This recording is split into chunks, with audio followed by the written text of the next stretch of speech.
반갑습니다. 송질준입니다. 이번에 참으로 아쉽게도 이부자리 장관 그리고 또 이불 장관이라고 하는 별명이 붙을 수 있었던 강선우가 결국에 사퇴를 했습니다.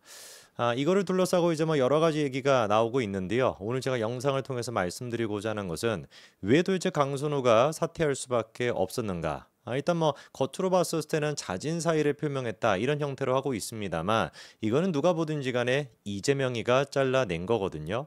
제가 제일 처음부터 강선우 논란이 터졌을 때 그런 말씀을 드렸습니다. 이 강선우 논란 같은 경우는 그냥 단순히 이게 뭐 임명하냐 안 하냐 이 차원의 문제가 아니라 현재 지금 여당 지도부와 이재명 정부 양쪽 사이의 파워 게임이다 이런 말씀을 드렸습니다. 뭐 국민의힘은 신경 국민의힘은 뭐 지금 뭐 쥐뿔 신경이나 쓰겠습니까? 이재명이 됐거나 민주당이 됐거나 이번에 여론조사 나온 것도 17% 나왔다라고 하는데 그 당은 제가 보기에는 뭐 논평할 가치도 없어요 지금은. 그렇지 않습니까? 그냥 없어지는 게 맞습니다. 없어지고 다시 시작하는 게 맞는 막 얘기만 하면 또 막 짜증이 나니까 막 갑자기 또 제 표정도 안 좋아지고 어쨌거나 그래서 이제 강선우의 논란 같은 경우는 현재 지금 민주당과 이재명 정부 양쪽 사이의 파워 게임이고 이재명 같은 경우는 진즉부터 뭐 하고 싶었다? 강선우를 내치고 싶었다. 왜? 이재명의 제일 중요한 요소는 뭡니까? 아니 대통령직 끝나면 깜빵 가는 거 100%거든요. 무슨 수단과 방법을 가리지 않고 국민적인 지지를 받는 게 이재명의 최대의 관심사입니다.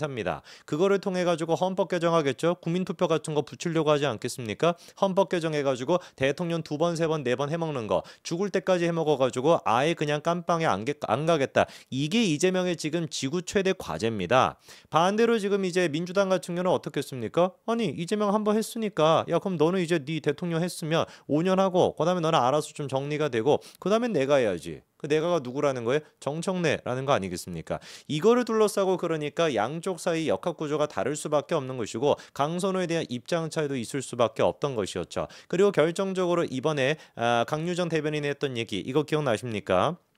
청문 보고서 재송부를 요청했다라고 하는 거를 한겨레에서는 임명 강행 수순이라고 했는데 이게 제가 말씀드렸죠. 뭣도 모르고 그러니까 아무 소리나 기사를 쓰고 있는 겁니다. 대통령실 같은 경우는 저때 당시에 임명을 강행하겠다는 수순이 아니었어요. 왜? 청문 보고서를 3일, 5일, 7일, 9일 뭐 대통령실 마음대로 그냥 그거를 정하면 되는 것인데 정말로 강행 수순이라고 한다면 3일로 딱 잡아가지고 요번 주 임명해버렸겠죠. 근데 강유정이가 뭐라고 했습니까? 마치 10일 정도 시간이 있다라는 식으로 했거든요. 다음 주까지 넘기겠다라는 소리잖아요. 바꿔 얘기해서 무슨 말이겠습니까? 그 사이에 추가적인 논란이 터진다면 임명하지 않겠다 이 뜻인 거죠. 그러니까 기자들도 지들이 뭐 아무것도 모르고 그냥 뭐 이재명에는 처음부터 강행하고자 하는 의지가 없었다라는 게 제 말씀 아니었습니까? 그러면은 도대체가 이 강선우에 대해 가지고 버티고 버티다가 이재명 같은 경우도 기다렸던 그 결정적인 한 방이 바로 뭐냐? 요거를 좀 말씀을 드려야 되는데 그게 제가 보기에는 이른바 강선우의 욕설 논란 이거라는 겁니다.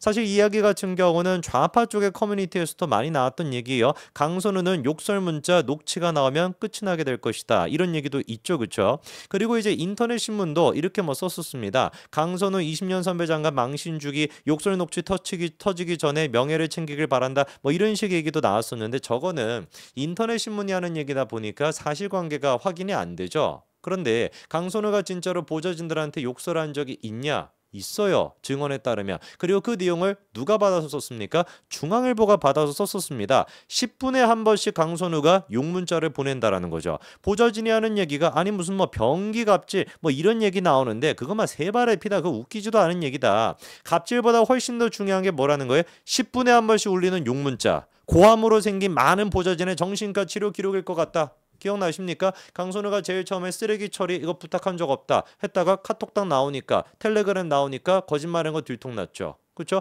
변기 수리 시킨 적 없다. 텔레그램 딱 드러내니까 들통나지 않습니까? 하물며 보좌진이 지금 다른 사람도 아니고 국회의원을 상대로 하는 겁니다. 국회의원 말 한마디면 자기 이게 끝날 수가 있잖아요. 근데 국회의원을 상대로 해가지고 아무런 증거도 없이 가짜로 저거를 지어내가지고 얘기를 할 수가 있겠어요? 누가 보든지 간에 10분에 한 번 진짜 울렸던 그 욕문자를 갖다가 다 캡처해 놨을 것이고 그리고 거기에다가 정신과 치료 기록까지 있다라 이거는 그냥 문서화가 돼 있는 기록인 것이고 그리고 그 기록뿐만 아니라 뭐까지 있겠습니까? 강순호가 그렇게 욕설을 하는 욕을 갖다가 그냥만 남발하고 막 소리를 고래고래 지르는 그거 녹취 파일까지도 전부 다 있겠죠. 그래서 이게 공개가 되기를 제가 봤을 때는 이재명 측에서 기다리고 있었던 것 같고, 그리고 실제로 언론사들도 이거를 아마 목요일이나 금요일 정도 즈음 해가지고 터트리려고 준비를 했던 것 같아요. 그래서 그 내용에 대해 가지고 강선우 또한 마찬가지로 이제 들었겠죠. 그러다 보니까 버티다 못 버티고 결국에는 자진사임하는 이 형태로 갔던 겁니다. 자, 그런데 여기서 또 재미난 게 한 가지가 있습니다.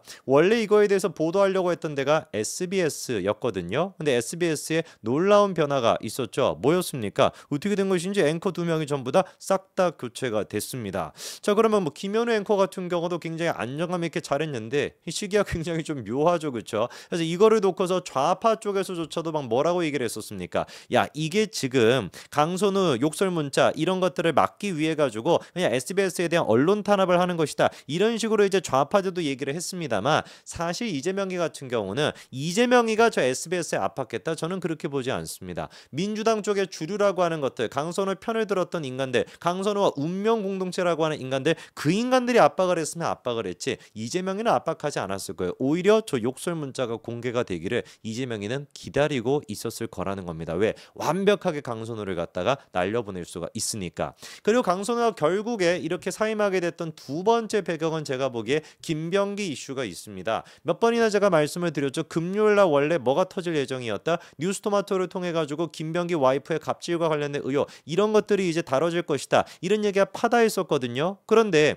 강선우에 대한 갑질, 김병기 와이프에 대한 갑질, 근데 이 와이프가 뭐 제정신이 아니다라고 제가 말씀드리지 않았습니까? MBC가 단독 보도했던 내용이 뭐예요? 지 아들이 국정원 떨어졌다라 그래가지고 국정원 기조실장한테 전화를 걸어가지고만 난리를 치는 인간이 이게 지금 김병기의 와이프입니다. 아니 이게 무슨 뭐 알바 천국이냐고요? 무슨 뭐 쿠팡 지금 이체 배달하는 겁니까? 전화 걸어가지고 무슨 뭐 따지고 막 할 만큼.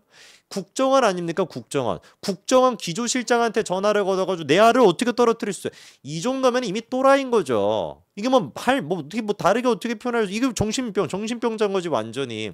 이 정도 수준이라고 한다면은 얼마나 아나무인이었겠습니까? 자기 직원들이나 보좌진을 상대로 해가지고 제가 보기에는 강선우보다 곱절로 더하면 더했지 덜하지는 않았을 겁니다. 그러다 보니까 강선우를 날리기 위해 가지고 김병기 와이프에 대한 이것까지 터트릴 준비까지 돼 있었는데, 그런데 강선우가 자진사임함으로써 사실상 아마 제가 보기에 금요일날 터질 예정이었던 그 뉴스토마토의 보도 같은 경우도 안 나올 가능성이 높습니다. 물론 완벽하게 아예 그냥 뭐 뿌리를 뽑겠다 해서 보도할 수도 있겠습니다만, 제가 보기에는 강선우의 사임을 통해 가지고 그 관련된 내용은 안 나올 가능성이 더 높죠. 이 모든 것들이 그러니까 두 가지가 복합적으로 이루어져 가지고 강선우의 자진사임까지 이루어졌던 겁니다. 그런데 여기서 제가 보기에는 문제가 끝나지 않을 것 같아요. 이재명과 민주당의 어떤 파워게임에서 지금 이재명 같은 경우는 굉장히 우위를 점하고 있습니다. 여론이 지금 이재명 편인 거 아니겠습니까? 강선우 사임시켜야 된다라고 하는 게 60%가 넘으니까 그 말을 듣고 실제로 사임을 시켜버리잖아요. 그런데 끝까지 지금의 민주당 지도부 김병기 등등 같은 경우는 무조건 그냥 뭐 여론이 어떻든지 간에 상관없이 무조건 강선을 지켜야 된다라고 했잖아요. 그 이유가 뭐겠습니까? 지들도 엮여 있는 게 많으니까. 지난번에 그래가지고 문재인 정부 당시에 여가부 장관을 했던 사람이 마찬가지로 폭로하지 않았습니까? 근데 그 내용에 대해 가지고 민주당 의원들이 알고서도 씹었다라는 거예요. 이 폭로 내용입니다. 기억나시죠? 정영애 전 여가부 장관이 아니 무슨 뭐 강선우 측에서 뭐 이런 뭐 센터 같은 거 좀 만들어 달라고 했는데 의사가 부족해가 좀 힘들었다. 그랬더니만 막 예산을 깎겠다고 막 지랄 발광을 막 다 떨었다라는 거 아니에요? 강선우가 그 막 표정이랑 막 목소리 다 우리가 막 상상이 되지 않습니까? 근데 그게 팩트였더라고요. 실제로 2021년도 11월 달에 여가부 예산 심사 자료에 강선우가 뭐라고 써놨습니까? 여가부의 노력이 부족하다. 그래서 징벌적으로 경비 30% 삭감이 필요하다. 야, 이거 그러니까 이 여자가 그러니까 완전히 또라이였던 거예요. 정신병자 아니야. 어디서 뭐 이런 애들을 갖다가 공세우는지 모르겠습니다. 아니 보좌관뿐만 아니라 같은 편이라고 할 수 있는 문재인 정부 당시에 여가부 장관을 상대로 해서도 이렇게 지금 난리를 치는데, 얘네들이 그러니까 친 이재명계라고 하는 애들이 친문계를 갖다가 그냥 뭐로 봤던 거예요. 그냥 뭐 개로 본 겁니다. 한마디로 그냥 지나가는 개 수준. 그러니까 뭐 국민의힘 보듯이 똑같이 이제 봤던 것이죠. 이 내용에 대해 가지고 그래가지고 이 여가부 전 장관이 어떻게 했던 거예요? 민주당 쪽한테 다 이제 뭐 폭로를 했던 겁니다. 관련된 제보를 했음에도 불구하고 민주당 의원들은 그 내용을 알고도 일십했다라는 거죠. 청문회에서도 이거와 관련해서 질문조차도 하지 않고 강선우 같은 경우는 버티다가 결국에 사임을 했습니다. 이재명 같은 경우는 지금 일단 우위를 점하고 있는 상태이고 이재명의 바라는 또 다른 권력을 요구하는 애들은 원하는 애들은 살짝 지금 한 발 내뺀 상태인데 아마 이런 소강기도 그렇게 오래 가지는 못할 겁니다. 8월 3일을 기점으로 해가지고 새로운 지도부 정청래라고 하는 이재명을 갖다가 잡아 죽치려고 하는 정청래가 만약에 당대표가 되게 된다면은 이렇게 쉽게 끝나지는 않겠죠. 왜? 지금도 정청래는 강선우에 대해 가지고 아쉽다라고 사실상 찬성하는 입장을 내고 있거든요. 한번 두고 보자고요. 이재명을 잡는 인간은 정청래일 겁니다. 여기까지 말씀드리겠습니다. 감사합니다.